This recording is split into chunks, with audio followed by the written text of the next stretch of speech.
Hey, what's up, Vox and Hops heads? I'm Matt, the vocalist of Cryptopsy, and you're listening to my podcast, Vox and Hops, where I normally sit down with fellow metal musicians to talk about their lives, music, and craft beer. But every once in a while, I really enjoy taking the time to sit down with some brewers and some people from breweries that I truly love and adore, and this is one of those cases. Today, I am going to be talking all about one of Montreal's best and up-and-coming breweries. This is, of course, Overhop. I'm super stoked to shine some light on this amazing brewery. They have just such a great story, being based out of Rio de Janeiro, Brazil, and then relocating up here into Canada. They had their feet firmly planted in both the Ontarian craft beer scene as well as here in Quebec through contract brewing. Very smart, very cool idea. I love Overhop Brewing. The people behind Overhop are some of the best humans that I have ever met, let alone in the brewing world, in the whole world in general. Massive shout outs to Paty, Ricardo, and Tatiana and the Gabes of Overhop. I cannot support you and scream my love for you any louder. So here it is. This is Vox&Hops episode number 174 with Gabriel Perron, the head brewer of Overhop Canada. I warn you, what you are about to hear is very disturbing indeed.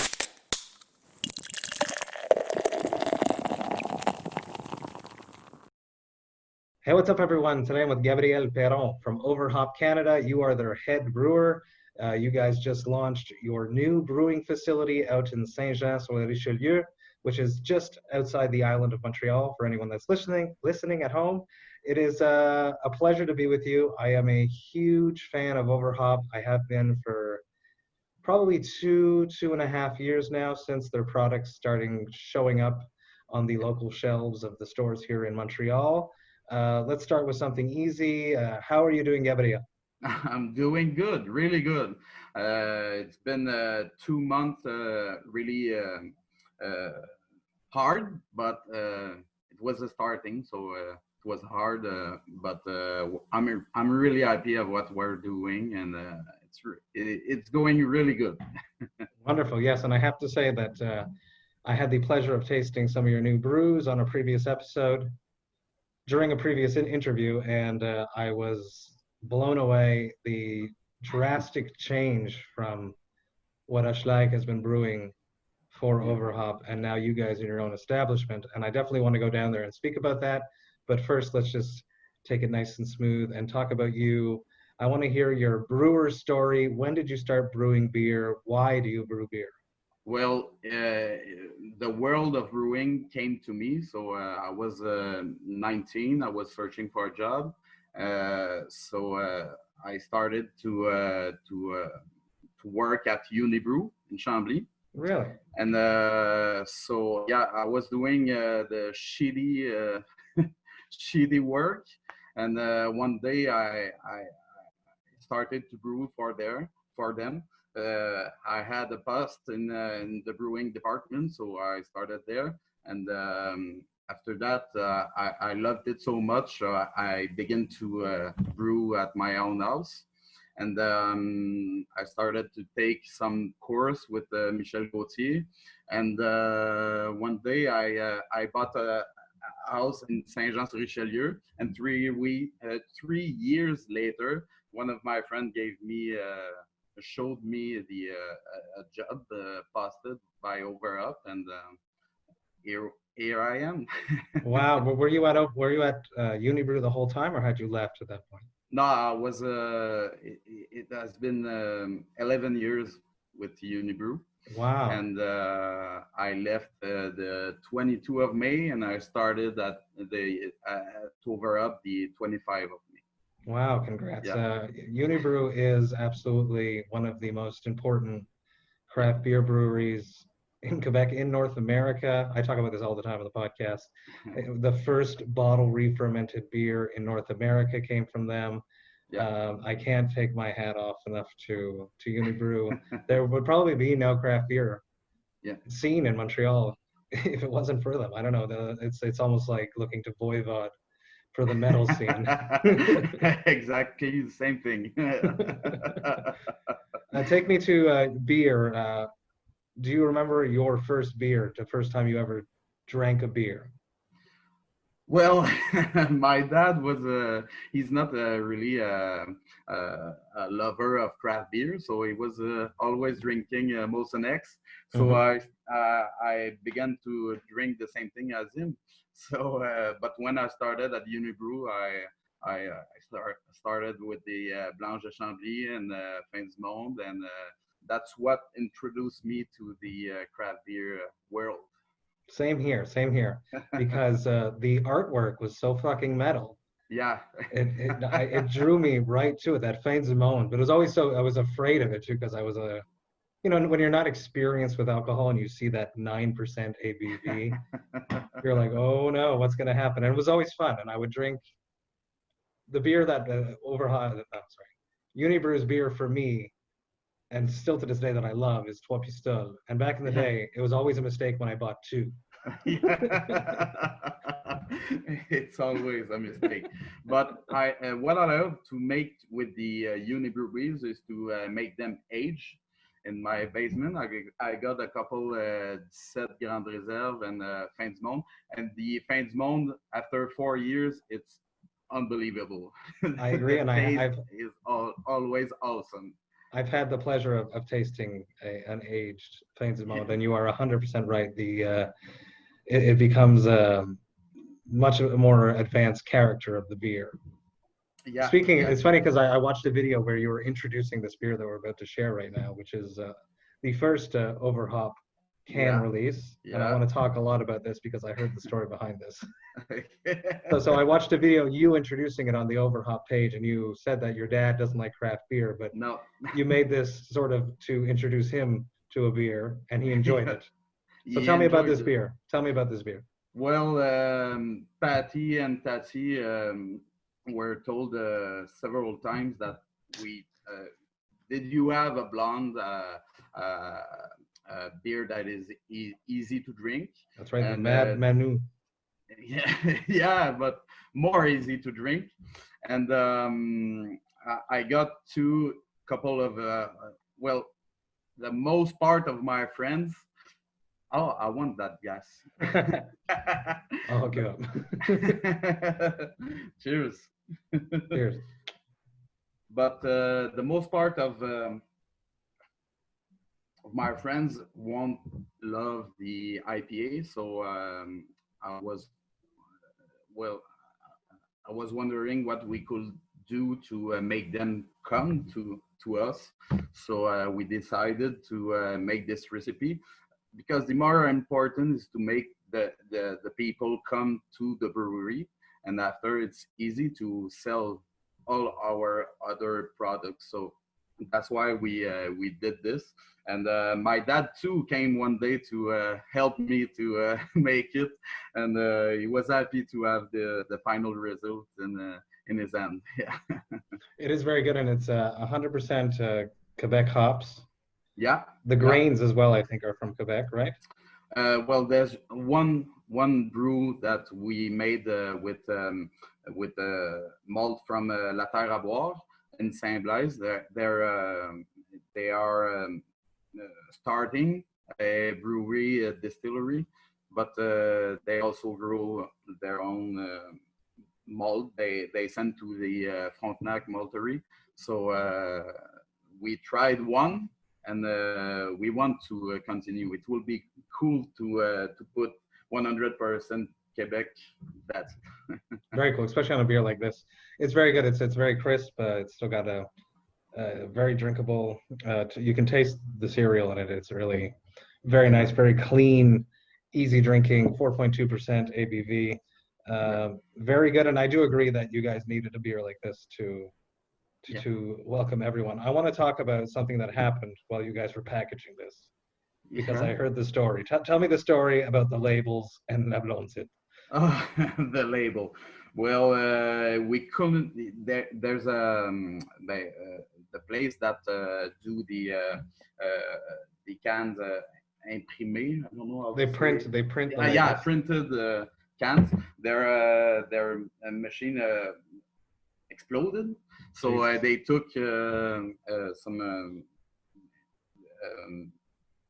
well, they couldn't send us some printed cans, so we took the label apart, and we have made come the machine to put the label on, but the label is like transparent, and so it was because of the logo of Overhop, the machine could not read all the labels, so we had to make it old school by our end, and it was really long because we had like 8 or 9 thousand cans to make. 9,000 cans labeled by hand. Yeah, by hand. It was unbelievable. A great adventure. That's you got to start hard, right? And then yeah, that's what they say. But it's also, and I also heard that a lot of the local craft beer community came to help you guys. Yeah. Which is amazing. The guy from La Gabière, he sent us his machine to label. So it was a little semi-automatic to label it. So it was faster. And La Gabière still have gave us his air compressor for the next scanning. And a couple of guys came to help us. It was awesome. I heard the Vox&Hops alumni from Paty Rios were there, which makes me very happy. Yeah, he came, but I wasn't there because the girls are don't. It's not a problem for them to stay longer, so they came like at 10 on the Unbelievable. evening. Yeah, it was. I love it. I love the sense of community in the craft beer world. There could be a sense of competition, but it's not that. It's everybody just growing together. And I see the same thing happening in the world of metal now, where bands are just working together as opposed to it being a competition and I'm selling more than you, I'm doing better than you. Everybody is growing together. Everybody, I don't want to say is fighting the big beer companies. But you're all working together to get more and more shelf space. Yeah. Cold shelf space would be even better in local stores. Yeah. Well, it's a small world, and it's cool because I got friends at Brew too. In the beginning, I had questions for a certain process, and I just called them, and no problem. They're discussing with me and giving me advice, and it's the same with other microbrewery. They're competitors, but we're all in the same ship. We all want to make the perfect craft beer, so everyone will help you if you ask. Yeah, that's amazing. Let's touch on coming from the world of Unibrew. You probably had like tight restraints on how creative you could be when making beer, because their beers are so well known globally that they have to taste a certain way every time. You can't drink a Trois Pistoles and then have a Trois Pistoles taste completely different the next time. It has to taste the same. So now here, when you got to actually invent this beer, what was that experience like? Was that something that you enjoyed? Is it something that excites you?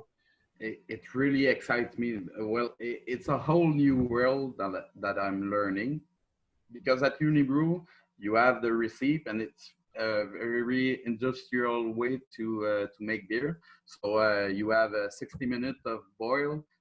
You put every ingredient in this time, and that's it.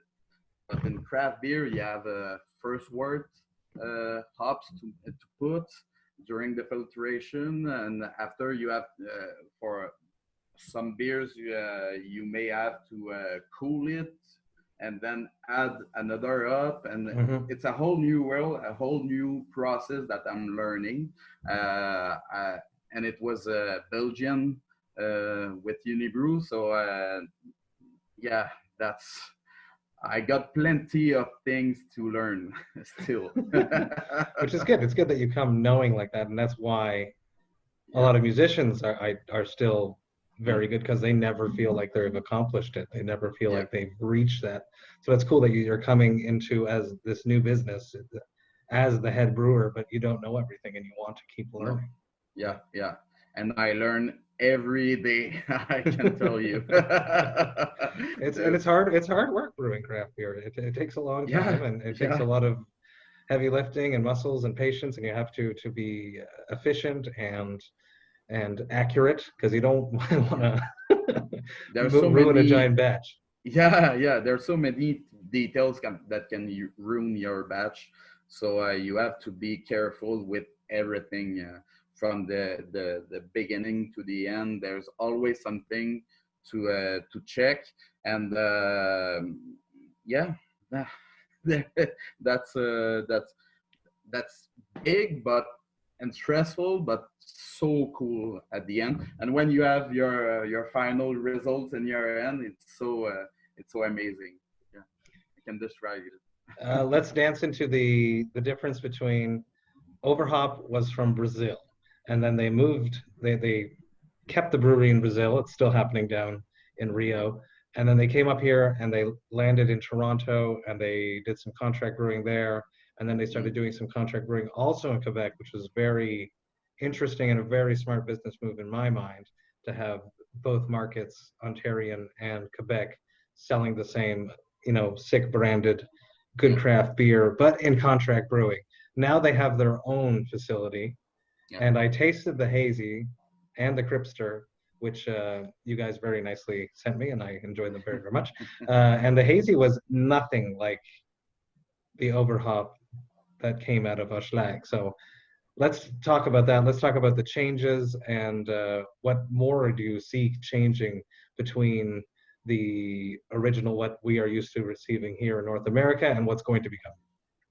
Well, it's a whole we were brewing with contract with Hochelag, but now at our facility, it's not the same equipment, so it's not the same process. So we couldn't make the same beer as Hochelag, and they can't make the same as us.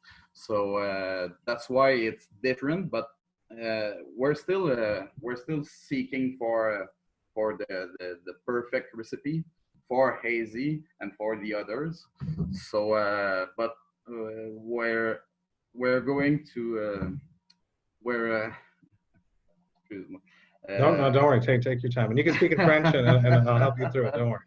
On se rapproche du but. You're getting closer to your goals. Yeah, exactly.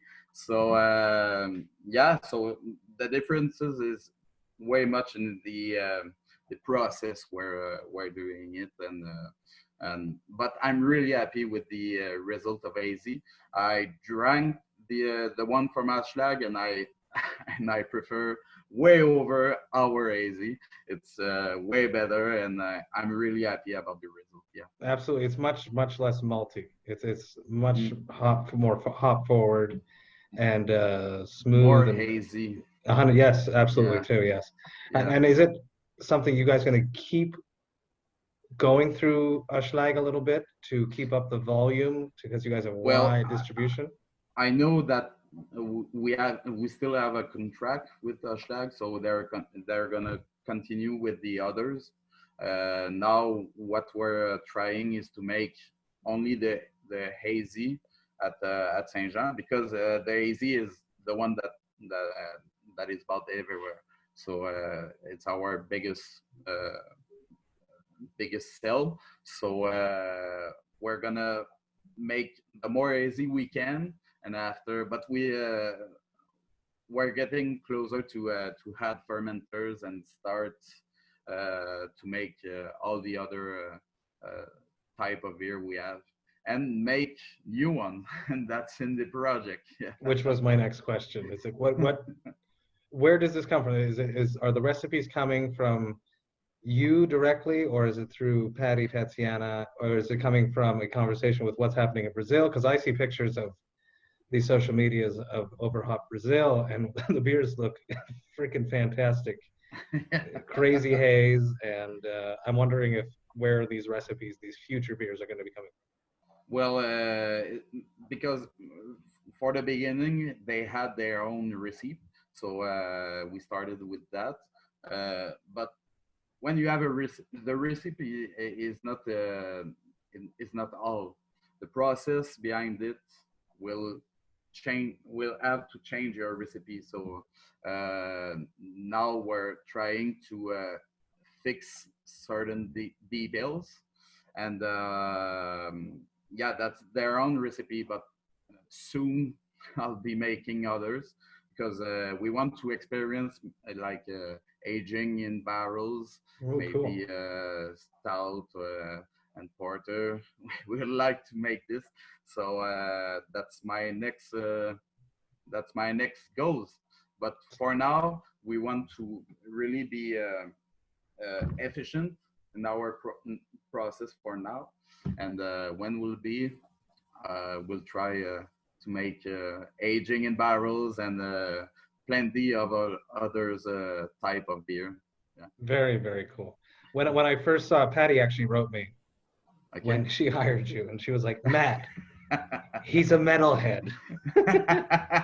So let's talk about you being a metal brewer. Tell me about your experience with metal. You got the Maiden poster behind you there. You got lots of vinyls I see there. So talk to me about growing up as a metalhead. What was your first experience with metal? Well, I can't remember what. No, okay, I know.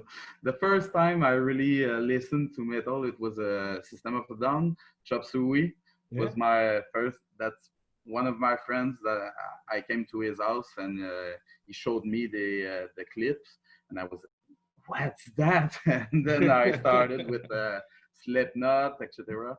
And now I got the friends with me that love it too, and I'm good to introduce other people to metal, so I can make listen. I think everyone to metal with one song.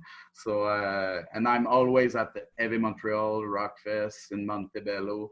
I love to go there. It's such a big family.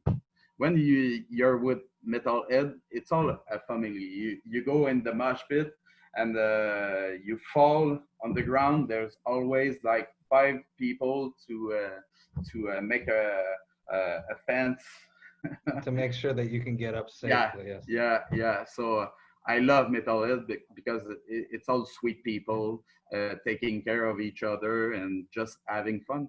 There's no judgment in this. It's just you want to have fun. So it's not just about the music. It's about the people involved in it. That's 100% true, and I feel the same thing in the craft beer community. When I went to Chambly last year, I was just amazed. I already knew that there was a connection between metal and craft beer because of the podcast, but the amount of metalheads and the metal shirts that I saw just in the crowd at Chambly, and I was like, you could be listening to my podcast. You could be listening to my podcast. And I was just walking around and handing everyone cards. It's amazing to see the link between metal and beer here in Montreal, especially. And what do you listen to? Do you have like a brewer's playlist while you're brewing beer? What do you guys listen to? I got a playlist, Ultime Metal. So I put all the band that I like in it, and I just play it. But I'm a really open person, so I can listen to everything. But yeah, I got my playlist. There's some Lamb of God, Slayer. Well, I'm a trash new metalcore guy, so I really like Slayer, the big four of trash, and with some metalcore like Lamb of God, Hatebreed. That's but Lamb of God these days it's really my band. It's great. That new record is probably the best release in quite a few, actually, I would say. Yeah. But I didn't hear it. Just Checkmate, I think. But it was really good. Check it out. It's worth a good listen. Working for Unibrew, did you ever have the chance to brew the Megadeth beers, the À Tout le Monde, the Saison 13? Is that the right? Yeah. It's the right name. Yeah. So they very coolly made some beers in collaboration with Megadeth. Would you ever like to make a collaborative brew with a band? And if you could, what band would that be, and what would you call it? Well, we we have tested a new beer called with cryo hops. So I thought of cryopsy. I think it would be really good. But you know, I'm all about it. Yeah. It's funny because I've finished your thought and then I have a follow. But there's plenty of bands I would like to make beer with them. But there's many local bands too I would like. But I think whenever the band, I'll be glad to make one with them. But that's amazing. I can tell I would love to make a beer for Slayer. Fuck yeah, yeah.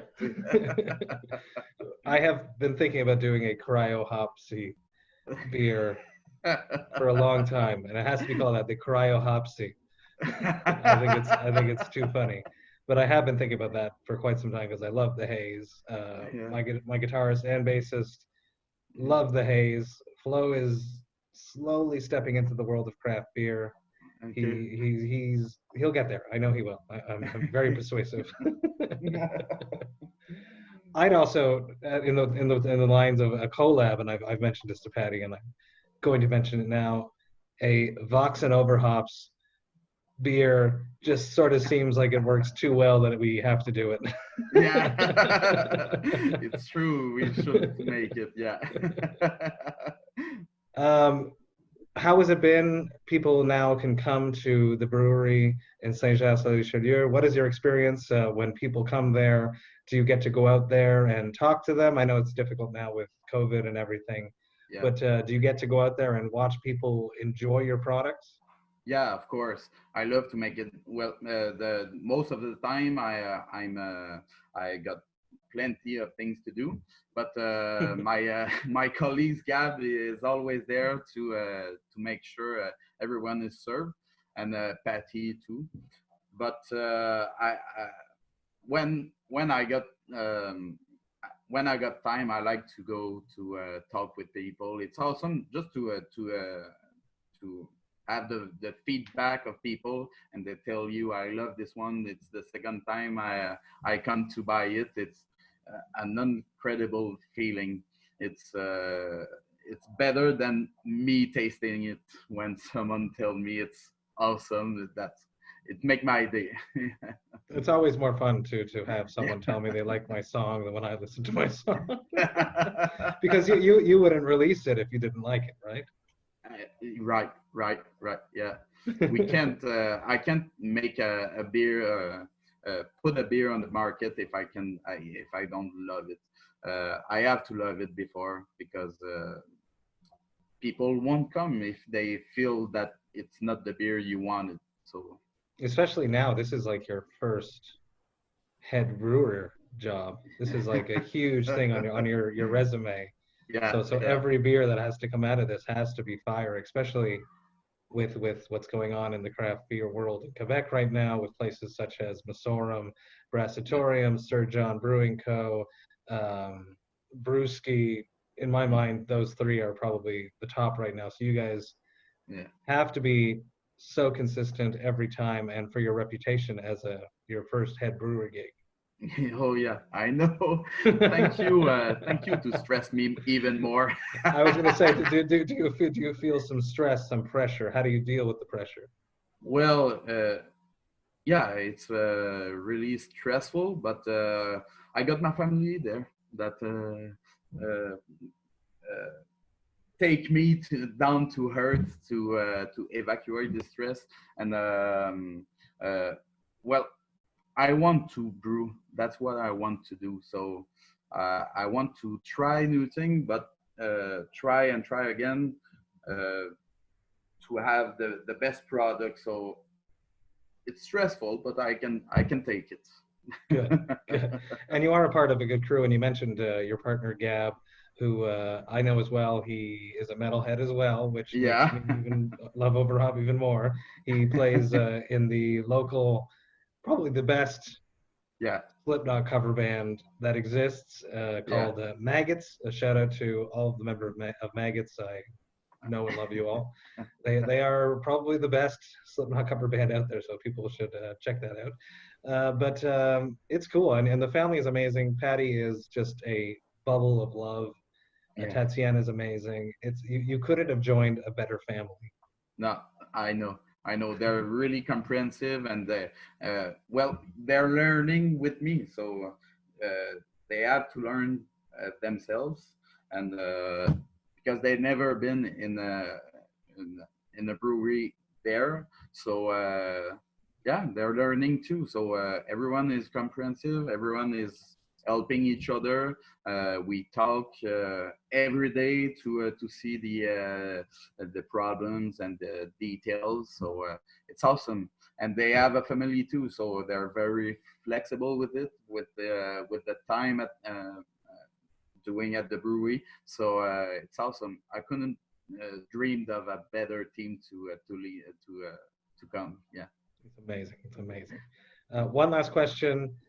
Being a brewer, you probably don't do this because you're very regimented and very strict with yourself, but it must happen sometimes. What is your hangover cure?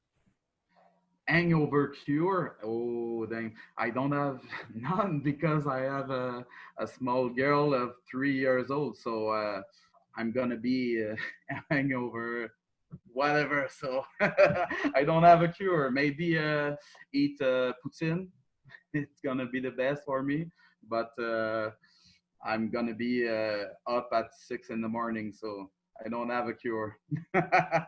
Same for me, Gabriel. We gotta suffer in silence. Exactly. they didn't drink the beers. Gabriel, thank you so much. This was really cool. I'm a huge fan. Everybody, please go support Overhop Canada. Just out in the St. John's. Are these beers going to get distributed? Yeah, they're distributed. Sorry, but we have a couple of 4 packs at the brewery, so everyone can come and see our job and see the brewery. You should go to St. John's de Richelieu, experience Overhop, meet the family. They are amazing. I can't say how much I enjoy them, and it's awesome, and I'm so stoked that you're a part of it. I'm stoked that my friend Gab is a part of it. Just keep doing it, keep brewing, keep having fun, and use that stress, that pressure to make some great brews. I'm gonna do it. No, and it's an honor to have been one of your on one of your podcasts. Thank you so much for the opportunity. Of course, no. Thank you. Cheers. Yes, sir. Cheers. Hey, thank you all so much for listening right to the end. You know that I love and appreciate that. So cool to have another metal brewer here in Quebec. I love it, and I'm going to support them forever. If you guys can get your hands on some Overhop Canada brews, please do. Support metal breweries, support amazing people, and trust me, the people behind Overhop Canada are the best kind of people. If you can go to their facility, which they have just opened in Saint-Jean-sur-le-Richelieu, please do that. It is always best to buy directly from the brewery. You know that the beer is going to be uber fresh, and you'll get to meet them. And trust me, you won't be disappointed. I've been talking about it a lot, but I truly believe that they're the best people. I hope you guys have a great weekend. I am looking forward to relaxing a little bit. I will be back at you with 2 episodes next week. But until then, remember to enjoy life, metal, and craft beer. Cheers, Vox and Hops heads.